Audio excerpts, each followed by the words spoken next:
Good evening students. इस video में हम पढ़ेंगे आदर्श एवं अनादर्श विलयनों के बारे में। इससे पहले के वीडियो में आपने राउल्ट के नियम के बारे में पढ़ा और हेनरी के नियम के बारे में भी पढ़ा। और जब आपने हेनरी के नियम की सीमाएं पढ़ी तो उसमें आपने पढ़ा था कि हेनरी का नियम जो है वो सिर्फ आदर्श विलयनों पर ही लागू होता है। और उस समय मैंने आपसे कहा था कि आपके पास आपके आदर्श विलयन क्या हैं, ये हमारे आगे आपके पास टॉपिक है। तो इस वीडियो में आदर्श एवं अनादर्श विलयन के बारे में आप जो है पढ़ेंगे। सबसे पहले आप पढ़ेंगे आदर्श विलयन के बारे में। ऐसे विलयन जो प्रत्येक सांद्रण पर राउल्ट के नियम का पालन करते हैं, यानी राउल्ट ने वाष्पशील और अवाष्पशील विलेय युक्त विलयनों के लिए जो भी कहा, उन नियमों का जो पालन करते हैं वो आपके आदर्श विलयन कहलाते हैं। क्या कंडीशंस होती हैं किसी विलयन के लिए कि वो आदर्श है या नहीं है, तो उसके लिए ये 3-4 पॉइंट्स हैं यहाँ पे। जो आदर्श विलयन होते हैं यानी जो राउल्ट के नियम का पालन करते हैं, क्योंकि राउल्ट का नियम मैं आपको पढ़ा चुकी हूँ, तो आदर्श विलयनों के लिए पीए यानी अवयव ए का वाष्पदाब विलयन में किसके बराबर होता है? उसके शुद्ध अवस्था में आंशिक वाष्पदाब गुणागे मोल अंश के। और पी भी जो होता है यानी अवयव बी का विलयन में वाष्पदाब, वो उसकी शुद्ध अवस्था में वाष्पदाब और मोल अंश के गुणनफल के बराबर होता है। यानी आदर्श विलयन के लिए हम कहें तो पी ए बराबर होता है P naught A into X A और पी बी बराबर होता है P naught B X B. P A P naught A X A या P B P naught B X B क्या है, ये मैं आपको पहले ही बहुत अच्छे से समझा चुकी हूँ। दोबारा समझाना है वो भी मैं बता रही हूँ कि पी ए जो ए अवयव है, पी ए जो है वो ए अवयव का विलयन पर वाष्पदाब है और पी नॉट ए जो है वो ए अवयव का शुद्ध अवस्था में वाष्पदाब है। वैसे ही पी बी जो है वो बी का बी अवयव का विलयन पर वाष्पदाब है या विलयन में वाष्पदाब है। और पी नॉट बी जो है वो बी अवयव का शुद्ध अवस्था में वाष्पदाब है। और ए और एक्स बी जो है ये इनके मोल अंश हैं। तो पहले तो कंडीशन ये होनी चाहिए, फर्स्ट कंडीशन। सेकंड कंडीशन क्या होनी चाहिए कि डेल्टा एच मिक्सिंग बराबर 0। डेल्टा एच मिक्सिंग जो है वो 0 होती है। डेल्टा एच मिक्सिंग क्या है? एच का मतलब होता है एंथैल्पी। एंथैल्पी कहिए या ऊष्मा कहिए। तो डेल्टा एच का मतलब होता है ऊष्मा में परिवर्तन। यानी विलयन बनाते समय कोई भी ऊष्मा में परिवर्तन या ऊष्मा में कोई भी परिवर्तन देखने को नहीं मिलता है।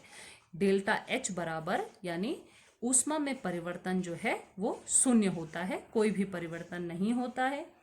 तीसरी कंडीशंस जो होती हैं उसके लिए वो होती है डेल्टा वी मिक्सिंग बराबर 0 या डेल्टा वी मिक्सिंग 0 होता है।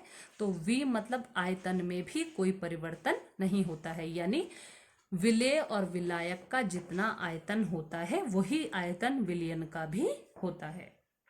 और चौथी कंडीशंस जो होती हैं आदर्श विलयन के लिए वो होती है कि ए के यानी ए के अणुओं के बीच में और बी के अणुओं के बीच में जितना आकर्षण होगा उतना ही आकर्षण उनका ए और बी के बीच में, ए और बी के अणुओं के बीच में भी होगा।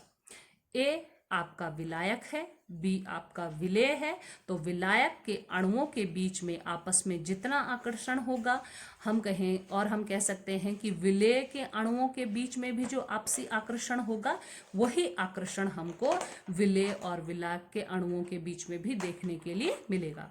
तो ये 4 कंडीशंस थी जो आदर्श विलयन होने के लिए जरूरी होती है। अब आदर्श विलयन के कुछ एग्जाम्पल मैं आपको लिखा रही हूँ, जैसे बेंजीन तथा टॉल्विन। इन दोनों बेंजीन और बच्चों ये पूछे जाते हैं आदर्श विलयन के एग्जाम्पल पूछे जाते हैं। तो आप लोग ध्यान से समझेंगे कि बेंजीन और टॉल्विन का जो मिश्रण होता है वो आदर्श विलयन होता है। एन हेक्सेन और एन हेप्टेन का विलयन भी आदर्श विलयन होता है। क्लोरोबेंजीन, ब्रोमोबेंजीन, इनका जो मिश्रण होता है वो भी एक आदर्श विलयन होता है, क्योंकि इन विलयनों को जब आपस में इनका विलयन जब आप बनाएंगे, बेंजीन और टॉल्विन का विलयन बनाएंगे, तो उसमें पी बराबर P0A होगा, पी बराबर P0B होगा, डेल्टा H बराबर 0 होगा, H मिक्सिंग बराबर 0 होगा, डेल्टा V मिक्सिंग बराबर भी 0 होगा। आदर्श विलयन बहुत कम हमें देखने को मिलते हैं, और आदर्श विलयन जो हैं समान आणविक आकार के दो अवयवों को मिश्रित करने पर ही बनते हैं। यानी ऐसे पदार्थ जिनका मॉलिक्यूलर साइज, जिनका आणविक आकार एक जैसा होता है, वो ही आदर्श विलयन को बनाते हैं। एग्जाम्पल से ये क्लियर हो रहा है कि कौन से पदार्थ जो है आपका जो है आदर्श विलयन बना सकते हैं। बेंजीन और टॉल्विन, हेक्सेन, हेप्टेन, ये लगभग एक ही जैसे हैं, इनका मॉलिक्यूलर वेट भी लगभग बराबर होता है। अब आते हैं अनादर्श विलयन की तरफ। तो वे विलयन जो किसी भी सांद्रण पर राउल्ट के नियम का पालन नहीं करते हैं, अनादर्श विलयन कहलाते हैं। तो इनके लिए कंडीशंस आदर्श विलयन से जस्ट अपोजिट होती है। यानी यहाँ पे Pa कभी भी बराबर नहीं होता है P0A के, और Pb कभी भी बराबर नहीं होता है P0B के। या तो ज़्यादा होगा या कम होगा, पर बराबर कभी नहीं होगा। डेल्टा H मिक्सिंग 0 के बराबर नहीं होती है, या तो कम होती है या ज़्यादा होती है। डेल्टा V मिक्सिंग भी कभी भी 0 के बराबर नहीं होती है, या तो ज़्यादा होती है या कम होती है। और A के बीच में जो आकर्षण होता है तथा B के बीच में जो आकर्षण होता है वो कभी भी AB के आकर्षण के बराबर नहीं होता है। ये आदर्श विलयन की कंडीशंस होती हैं। अब आदर्श विलयन जो है वो दो प्रकार के होते हैं। मैंने कहा कि 0 से या तो ज़्यादा होती है या कम होती है। यहाँ पे डेल्टा H मिक्सिंग जो है, यानी एंथैल्पी में जो परिवर्तन है, जो ऊष्मा में परिवर्तन है, वो कभी भी 0 नहीं हो सकता है, वो कभी या तो ज़्यादा होगा या फिर कम होगा। तो इसके आधार पे हम कह सकते हैं कि अनादर्श विलयन जो है वो दो प्रकार के हो सकते हैं। अनादर्श विलयन आपके दो तरह के होंगे। कौन कौन से होंगे? एक तो वो विलयन जो धनात्मक विचलन प्रदर्शित करेंगे, राउल्ट के नियम से धनात्मक विचलन प्रदर्शित करेंगे, और एक वो विलयन जो ऋणात्मक विचलन प्रदर्शित करेंगे। तो पहले हम पढ़ते हैं धनात्मक विचलन प्रदर्शित करने वाले अनादर्श विलयन। आप देखिए, इस प्रकार के विचलन में प्रत्येक घटक जैसे A और B का आंशिक वाष्प दाब, आंशिक दाब या वाष्प दाब राउल्ट नियम के आधार पर अपेक्षित वाष्प दाब से अधिक होता है। यानी राउल्ट के नियम अनुसार जितना वाष्प दाब निकलेगा, धनात्मक विचलन प्रदर्शित करने वाले विलयनों का जो वाष्प दाब होगा वो हमेशा उससे अधिक होगा। धनात्मक विचलन वाले विलयनों को स्थिर क्वाथी, निम्न क्वथनांक एजियोट्रॉप भी कहते हैं। यानी वे विलयन जो राउल्ट के नियम से धनात्मक विचलन प्रदर्शित करते हैं, ऐसे विलयनों को स्थिर क्वाथी, निम्न क्वथनांक एजियोट्रॉप, निम्न क्वथनांक जिनका क्वथनांक निम्न होता है, एजियोट्रॉप भी कहते हैं।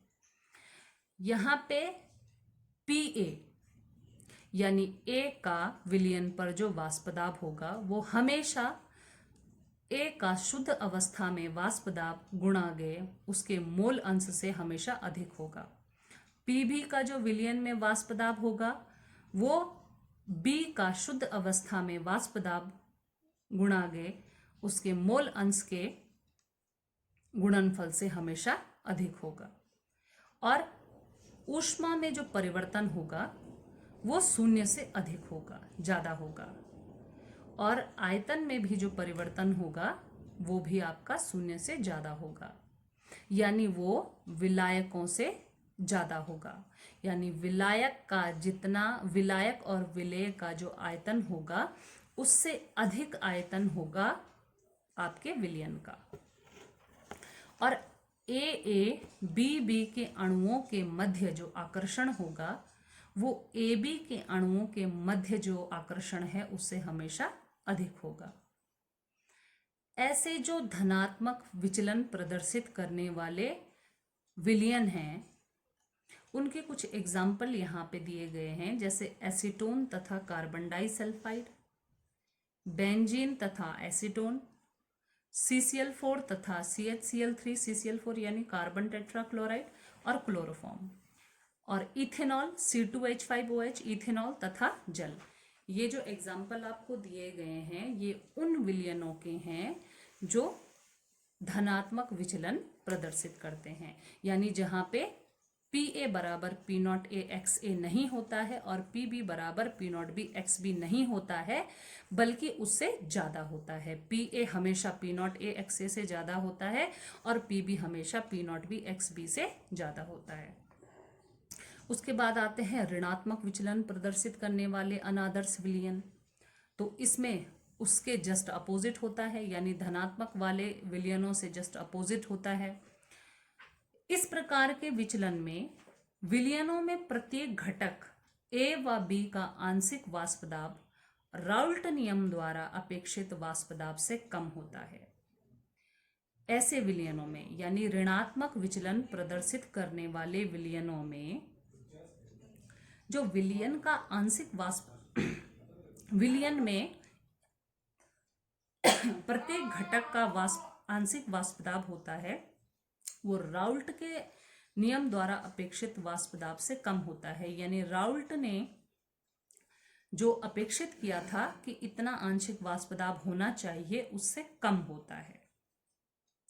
ऋणात्मक विचलन प्रदर्शित करने वाले विलयनों को स्थिर क्वाथी उच्च क्वथनांक एजियोट्रॉप भी कहते हैं। जैसे धनात्मक विचलन प्रदर्शित करने वाले विलयनों को निम्न क्वथनांक एजियोट्रॉप कहते हैं, इन्हें उच्च क्वथनांक एजियोट्रॉप कहते हैं, यानी इनका जो बॉइलिंग पॉइंट होता है वो उच्च होता है। और धनात्मक विचलन प्रदर्शित करने वाले अनादर्श विलयनों का जो क्वथनांक होता है वो निम्न होता है।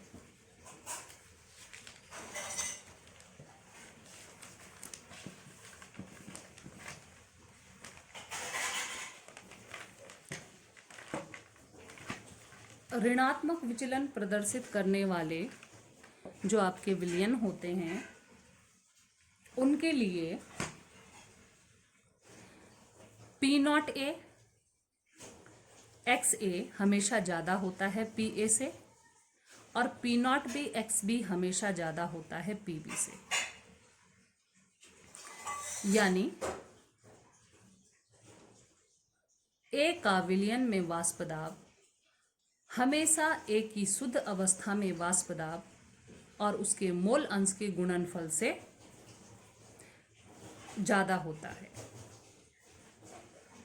दोबारा मैं कहूँगी कि A का जो विलयन में वाष्प दाब है वो शुद्ध अवस्था में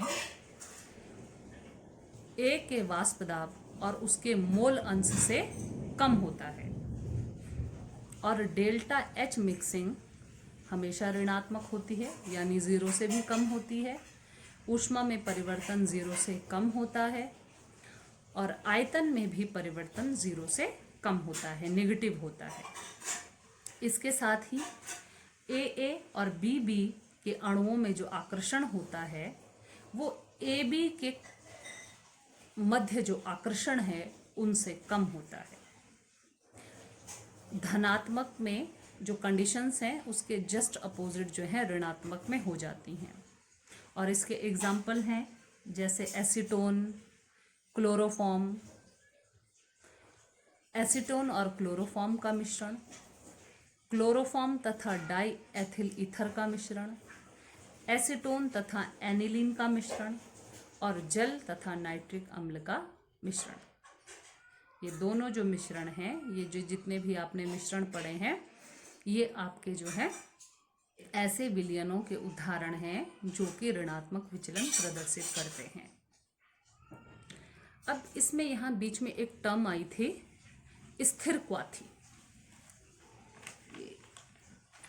स्थिर क्वाथी, स्थिर क्वाथी क्या होते हैं? देखिए, आपने पढ़ा था स्थिर क्वाथी निम्न क्वथनांकी एजोट्रॉप, या फिर स्थिर क्वाथी उच्च क्वथनांकी एजोट्रॉप। तो उच्च क्वथनांकी और निम्न क्वथनांकी का तो मतलब आप समझ गए होंगे कि निम्न क्वथनांकी यानी बॉइलिंग पॉइंट लो है, और उच्च क्वथनांकी का मतलब है बॉइलिंग पॉइंट हाई है। लेकिन स्थिर क्वाथी का क्या मतलब है? तो स्थिर क्वाथी का मतलब होता है वह विलयन जो बिना संगठन में परिवर्तन के आश्रित हो जाता है।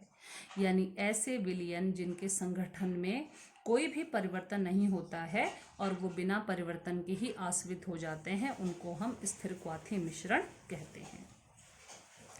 इसके आगे बढ़ते हैं अणुसंख्यक गुणधर्म पे। ये इम्पॉर्टेंट, मोस्ट इम्पॉर्टेंट टॉपिक है अणुसंख्यक गुणधर्म। पहले आप अणुसंख्यक गुणधर्म के बारे में जानेंगे। विलयनों के वे गुण जो विलायक की एक निश्चित मात्रा में उपस्थित विलेय कणों की संख्या पर निर्भर करते हैं, अणुसंख्यक गुणधर्म कहलाते हैं। इन शॉर्ट हम कहेंगे कि ऐसे गुण जो विलेय कणों की मात्रा या संख्या पर निर्भर करते हैं। किसी विलायक में विलेय कणों की कितनी मात्रा उपस्थित है, कितनी क्वांटिटी मौजूद है, इस चीज पर जो निर्भर करते हैं उन्हीं को ही अणुसंख्यक गुणधर्म कहा जाता है। ये 4 प्रकार के होते हैं। पहला वाष्पदाब में सापेक्ष अवनमन, दूसरा क्वथनांक में उन्नयन, तीसरा हिमांक में अवनमन, और चौथा जो होता है परासरण दाब। तो स्टेप बाय स्टेप हम इनको पढ़ते जाएंगे क्योंकि ये बहुत इंपॉर्टेंट है। तो पहला हम शुरू करते हैं वाष्पदाब में सापेक्ष अवनमन से, जिसको कहा जाता है relative lowering of vapour pressure. ये relative lowering of vapour pressure जो है, ये सेम जो राउल्ट ने दूसरा नियम दिया था अवाष्पशील विलेय युक्त विलयनों के लिए, सेम उसी की तरह है। तो मैं इसको बिल्कुल जो है आपको शॉर्ट में बताऊंगी, क्योंकि जो आपने डेरिवेशन पहले ड्राइव की है, पहले निकाली है द्वितीय राउल्ट के द्वितीय नियम के लिए, ये सेम वैसे ही है। इसलिए बहुत ज़्यादा मैं इस पर फोकस नहीं करूंगी, वहाँ भी आपको अच्छे से बता चुकी हूँ और दोबारा मैं इसको बता रही हूँ आपको। वाष्पदाब में सापेक्ष अवनमन क्या है? किसी वाष्पशील विलायक में एक अवाष्पशील विलेय को मिलाने पर, अगर विलायक आपका वाष्पशील है और आपने उसमें अवाष्पशील विलेय मिला दिया, तो वाष्पदाब में कमी आ जाती है। यानी शुद्ध विलायक के वाष्पदाब में कमी आ जाती है। शुद्ध विलायक का जो वाष्पदाब होगा वो विलयन के वाष्पदाब से हमेशा ज़्यादा होगा अगर आपने विलयन बनाने के लिए एक अवाष्पशील विलेय मिलाया है। अब देखिए यहाँ पे कि यदि शुद्ध विलायक का वाष्पदाब आपने P0 A से लिखा है, हमेशा ऐसे ही लिखा जाता है कि आपका यहाँ पे A जो है वो शुद्ध विलायक का वाष्पदाब है और PA विलयन में उसका वाष्पदाब है।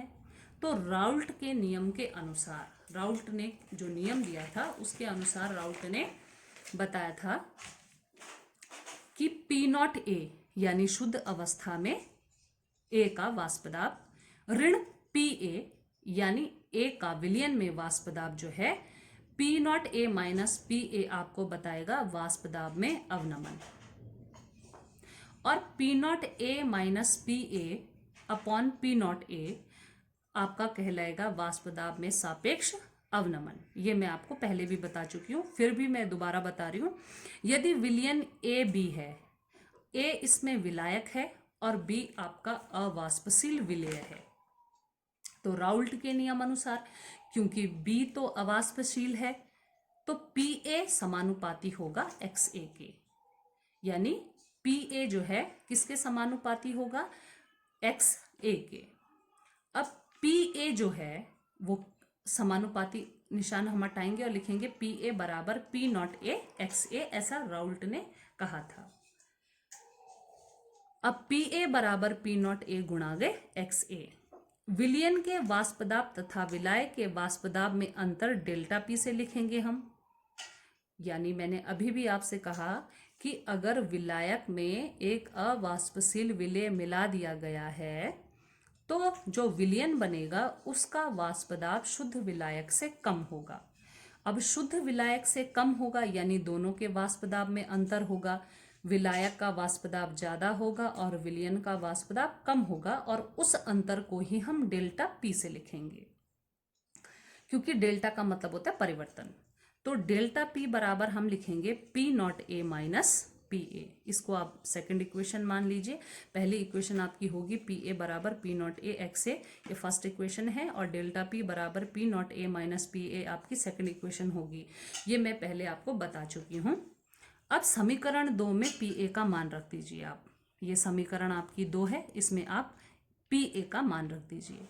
तो डेल्टा पी बराबर हो जाएगा पी नॉट ए, यहाँ से पी नॉट ए ऋण पी ए का मान आपने रखा पी नॉट ए गुणा गए एक्स ए। ये आपकी तीसरी इक्वेशन बन जाएगी। अब एक्स ए विलायक ए के मूल अंश हैं और एक्स बी विलेय बी के मूल अंश होते हैं, और एक्स ए प्लस एक्स बी हमेशा ए के बराबर होता है। तो अगर एक्स ए प्लस एक्स बी 1 है तो हम एक्स बी बराबर लिख सकते हैं 1 माइनस एक्स ए। अब आप आगे देखिए, आप समीकरण जो ये 3 है हमारी, ये वाली समीकरण है, इसको हम ऐसे भी लिख सकते हैं। देखिए आप यहाँ पे डेल्टा पी बराबर, यहाँ पे आप देखेंगे ये पी नॉट ए 2 बार है, तो मैंने एक बार कॉमन ले लिया पी नॉट ए बाहर। अब अंदर क्या बचेगा, यहाँ पे जहाँ से हमने पी नॉट ए कॉमन ले लिया, अब यहाँ पे बचेगा 1, तो हम लिखेंगे 1 माइनस, और यहाँ पे भी बचेगा 1 इंटू एक्स ए। तो यहाँ पे 1 लिखना जरूरी नहीं है, 1 माइनस एक्स ए हमने लिख दिया। ये आपकी हो गई फोर्थ इक्वेशन। अब अभी आप देख रहे हैं कि 1 माइनस एक्स ए को हम एक्स भी लिख सकते हैं, एक्स भी लिख सकते हैं। तो डेल्टा पी बराबर हो जाएगा P naught A 1 minus X A, और एक्स ए की जगह हम अगर एक्स बी रख दें तो ये चौथी समीकरण हमारी हो जाएगी डेल्टा पी बराबर P naught A x B. ये हमारी 5वीं समीकरण हो जाएगी। अब आप देखिए कि डेल्टा पी, जिसको कि हमने कहा क्या है, ये वाष्पदाब में आपका अंतर है। विलायक और विलयन के वाष्पदाब में जो अंतर हमने डेल्टा पी से लिखा है, तो डेल्टा पी बराबर हम यहाँ रख देंगे P naught A minus P A. तो मैंने भी रखा डेल्टा पी बराबर P naught A minus P A बराबर हो जाएगा P naught A x B. अब ये यहाँ ऊपर है तो हम इसको लेफ्ट हैंड साइड में ले जाएंगे, ये अपॉन में आ जाएगा P naught A minus P A upon P naught A बराबर X B. Then P naught A minus P A upon P naught B is equal to, क्योंकि मोल अंश बराबर होता है मोलों की संख्या बटा कुल मोलों की संख्या, तो यहाँ पे एक्स बी बराबर हो जाएगा n B upon N A plus n B. N A तथा एन बी ए और बी के मोल अंश हैं, मोल हैं, एन ए और एन बी के मोल हैं। और ए आपका जो है, ए आपका विलायक है और बी अवाष्पशील विलेय है। तो हम देखेंगे कि क्योंकि बी तो कोई भी वाष्प नहीं बनाएगा, तो एन ए का मान जो है बहुत ज़्यादा होगा एन बी से। तो एन बी को हम नगण्य मान के इस इक्वेशन में लिखेंगे P naught A minus P A upon P naught B equals to N B upon N A. अब N B upon N A पहले भी मैंने बताया कि एन का मतलब होता है मोलों की संख्या, तो एन बी का मतलब है विलेय के मोलों की संख्या और ए का मतलब है विलायक के मोलों की संख्या। और मोलों की संख्या के बराबर होता है भार बटा अणुभार। तो भार को हम W से लिखते हैं और अणुभार को हम M से लिखते हैं। तो हम लिखेंगे WB यानी विलेय का अणुभार, विलेय का भार, और MB यानी विलेय का अणुभार। तो NB बराबर हो जाएगा WB अपॉन MB और NA बराबर हो जाएगा WA अपॉन MA। तो WA यानी A का भार और MA यानी A का अणुभार। इस इक्वेशन को आप रीअरेंज करेंगे तो P naught minus P A upon P naught A is equal to हो जाएगा WB into MA upon MB into WA। और ये जो टर्म है हमारी P naught A minus P A upon P naught A, इसी को बोलते हैं सापेक्ष वाष्पदाब दाब अवनमन, relative lowering of vapour pressure. ये आपकी पहली अणुसंख्यक गुणधर्म था, यानी अणुसंख्यक गुणधर्म वो गुणधर्म होते हैं जो विलेय पदार्थ की मात्रा पर निर्भर करते हैं। तो यहां तक आपका जो है पहला अणुसंख्यक गुणधर्म खत्म हो जाता है।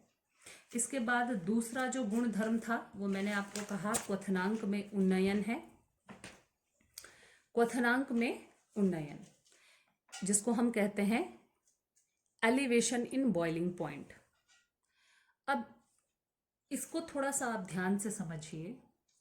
क्वथनांक में उन्नयन के लिए हमको थोड़ा सा ये जो पिक्चर जो है, हमने जो ये ग्राफ बनाया है वेपर प्रेशर और टेम्परेचर को लेकर, इसको आप देखेंगे।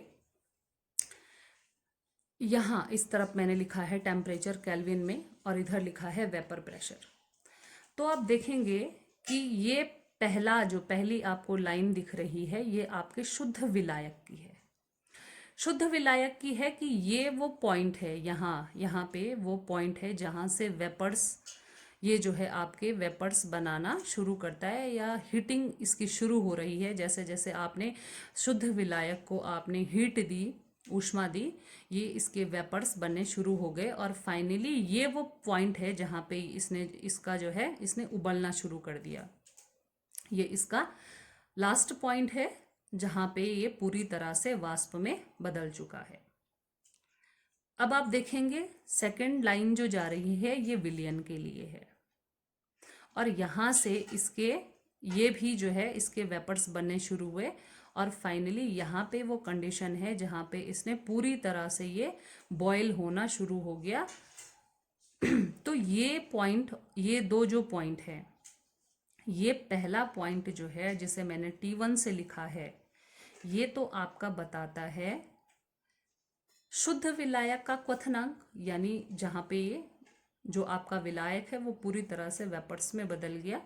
और ये जो T2 पॉइंट है ये बताता है आपका विलयन का क्वथनांक, यानी यहाँ पे वो टोटली वेपर्स में बदलना शुरू हो गया है। क्वथनांक में उन्नयन जानने के लिए पहले मैं थोड़ा सा आपको क्लियर कर देना चाहूँगी कि फर्स्ट जो आपकी कॉलिगेटिव प्रॉपर्टीज थी अणुसंख्यक गुणधर्म, उसमें मैंने आपको बताया कि शुद्ध विलायक का जो वाष्पदाब होता है वो हमेशा विलयन से ज़्यादा होता है। तो आप समझ सकते हैं कि शुद्ध विलायक का वाष्पदाब अधिक होने का मतलब है कि लिक्विड स्टेट से वेपर स्टेट में जल्दी से चेंज हो रहा है। तो जल्दी से चेंज होने का मतलब उसका बॉइलिंग पॉइंट कम है। कम बॉइलिंग पॉइंट पर ही या कम टेम्परेचर पर ही या कम ताप पर ही वो वेपर्स में बदल रहा है। और आपका जो विलयन होता है उसका वाष्पदाब कम होता है, यानी आपको उसको और अधिक ताप देना पड़ता है वेपर्स में बदलने के लिए। तो इससे हम एक निष्कर्ष निकाल सकते हैं कि जो विलयन होगा उसका ताप या उसका क्वथनांक शुद्ध विलायक से अधिक होगा। विलयन का जो क्वथनांक होगा वो शुद्ध विलायक के क्वथनांक से अधिक होगा। क्वथनांक में उन्नयन जानने के लिए पहले आप जो है क्वथनांक जानना बहुत ज़रूरी है कि बॉइलिंग पॉइंट, जिसे हम बॉइलिंग पॉइंट कहते हैं, क्या होता है? वह ताप जिस पर किसी द्रव का वाष्प दाब वायुमंडलीय दाब के बराबर हो जाता है। वायुमंडलीय दाब हम 1 एटमॉस्फेरिक प्रेशर है। तो जब किसी द्रव की वेपर्स जो हैं वायुमंडलीय दाब के बराबर हो जाती हैं तो वो क्या कहलाता है? क्वथनांक कहलाता है, जिस पे हम कहते हैं पहले तो हीटिंग द्रव की क्या होती है, लिक्विड्स की क्या होती है, पहले हीटिंग होती है, फिर वो धीरे धीरे कुछ वेपर्स बनती हैं और फाइनली एक ऐसी कंडीशन आती है जब वो पूरे की पूरा उबलना शुरू कर देता है। वही उसका वो पॉइंट जहाँ पे पूरी जो आपकी लिक्विड है वो कन्वर्ट हो रही हैं वेपर्स में, वो आपकी कहलाती है क्वथनांक। वो पॉइंट आपका कहलाता है बॉइलिंग पॉइंट। तो अभी मैंने आपसे कहा कि विलयन का जो बॉइलिंग पॉइंट होता है, जो क्वथनांक होता है, वो शुद्ध विलायक से हमेशा ज़्यादा होता है। तो यहाँ आप देख भी पा रहे होंगे, इस ग्राफ में आप देख पा रहे होंगे कि यहाँ पे आपका जो है प्योर सॉल्वेंट, शुद्ध विलायक जो है, ये शुद्ध विलायक का क्वथनांक है, जिसे हमने T1 से लिखा है। और ये आपका आपका जो है वेपर्स बने बने बने, और यहाँ पे वो एटमॉस्फेरिक दाब, एटमॉस्फेरिक वायुमंडलीय दाब के बराबर हो जाते हैं। और ये आपका जो है विलयन का आपका जो है क्वथनांक है। अब T2 ज़्यादा है T1 से, तो एक विलयन का क्वथनांक शुद्ध विलायक के क्वथनांक से अधिक होता है। जैसे मैंने आपको बताया है, विलेय पदार्थ के मिलाने पर किसी विलायक के क्वथनांक में उत्पन्न वृद्धि को उस विलायक का क्वथनांक में उन्नयन कहा जाता है। जैसे आपने विलेय पदार्थ मिलाया शुद्ध विलायक में जैसे ही आप विलेय पदार्थ को मिलाएंगे, उसके क्वथनांक में वृद्धि हो जाएगी, और उसी को कहा जाता है क्वथनांक में उन्नयन, यानी क्वथनांक का बढ़ जाना। तो T1 और T2 के बीच में जो अंतर है वो हम लिखेंगे डेल्टा TB से। मैंने कहा था कि डेल्टा का निशान जब भी हम यूज करते हैं, उसका मतलब होता है अंतर, दोनों जो भी जिस चीज को भी हम कर रहे हैं उसका अंतर। तो डेल्टा TB का मतलब होता है बॉइलिंग पॉइंट में अंतर, बी का मतलब बॉइलिंग पॉइंट, तो बॉइलिंग पॉइंट में अंतर। तो डेल्टा TB बराबर हो जाएगा T2 माइनस T1। TB यहां मैंने लिखा है क्वथनांक में उन्नयन, T2 है विलयन का क्वथनांक, और T1 है शुद्ध विलायक का क्वथनांक। अब प्रायोगिक मानों से यह निकला है कि डेल्टा TB जो होता है वो किसके समानुपाती होता है? मोललता के। वो सांद्रण इकाई जो मैं आपको बता चुकी हूं, डेल्टा TB समानुपाती होता है m के। क्वथनांक में उन्नयन विलेय की मोललता के समानुपाती होता है। तो समानुपाती होता है। अब समानुपाती, मैंने कहा था समानुपाती का जब भी हम निशान हटाते हैं, उसके बदले हमें किसी स्थिरांक को लिखना होता है। तो हमने समानुपाती निशान हटाया और यहाँ लिखा डेल्टा TB बराबर KB गुणागे m। KB क्या है? KB एक स्थिरांक है जिसे मोलल क्वथनांक उन्नयन स्थिरांक कहा जाता है। मोलल क्यों? क्योंकि ये मोललता पे डिपेंड करता है। मोलल क्वथनांक उन्नयन स्थिरांक कहा जाता है। अब मोललता के बारे में मैं सांद्रण इकाइयों में आपको पढ़ा चुकी हूँ, विभिन्न सांद्रण इकाइयों में आपको बता चुकी हूँ। यहाँ पे हमारी जो ये इक्वेशन है ये हो गई डेल्टा TB बराबर KB गुणागे m। अब बच्चों मोललता आपको पता है, मोललता क्या होती है? विलेय के मोलों की संख्या बटा विलायक का द्रव्यमान किलोग्राम में। तो आप वही सब चीजें यहाँ पे रखेंगे। यदि NB से हम विलेय के मोलों की संख्या दर्शा रहे हैं और WA से विलायक का द्रव्यमान, तो अभी मैंने बताया विलेय के मोलों की संख्या बटा विलायक का द्रव्यमान। अब विलेय के मोलों की संख्या तो हमने लिख दी NB से, और विलायक का द्रव्यमान हमने लिख दिया WA से। अब विलेय के मोलों की संख्या आपको पता है भार बटा अणुभार, तो हम NB के बदले लिखेंगे भार बटा अणुभार, B का भार बटा B का अणुभार। तो ये टर्म जो है NB बराबर WB बटा MB हम रख देंगे NB में। तो M बराबर यानी मोललता बराबर हो जाएगा WB बटा MB बटे WA किलोग्राम में। अब WA क्योंकि किलोग्राम में है, अगर ये ग्राम में लिखा हुआ हो तो हम कैसे लिखेंगे? WA किलोग्राम बराबर WA बटे 1000, WA ग्राम बटा 1000। ये सारी टर्म्स जो हैं ये आप यहाँ रख दीजिए, WA में रख दीजिए। ये WA किलोग्राम में आप WA ग्राम बटा 1000 रख दीजिए।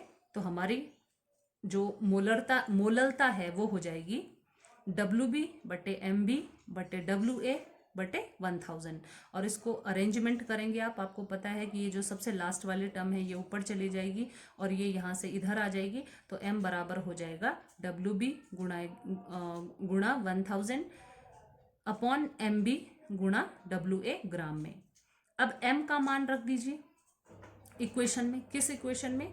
डेल्टा TB बराबर KB गुणागे M। इस इक्वेशन में आप m का मान रख दीजिए, तो सिंपल इक्वेशन क्या हो जाएगी, डेल्टा TB यानी क्वथनांक में उन्नयन कहेंगे या क्वथनांक में अंतर बराबर KB जो कि आपका मोल क्वथनांक उन्नयन स्थिरांक है, गुणागे WB यानी विलेय का भार गुणागे 1000 अपॉन MB यानी विलेय का अणुभार गुणागे विलायक का द्रव्यमान ग्राम में। इस समीकरण के साथ आपका दूसरा अणुसंख्या गुणधर्म जो कि क्वथनांक में उन्नयन है वो खत्म हो जाता है। इसके बाद जो 2 और अणुसंख्यक गुणधर्म है उनको हम नेक्स्ट वीडियो में पढ़ेंगे। इसको आप ध्यान से अपनी कॉपी में भी नोट करेंगे और अच्छे से समझेंगे भी। धन्यवाद।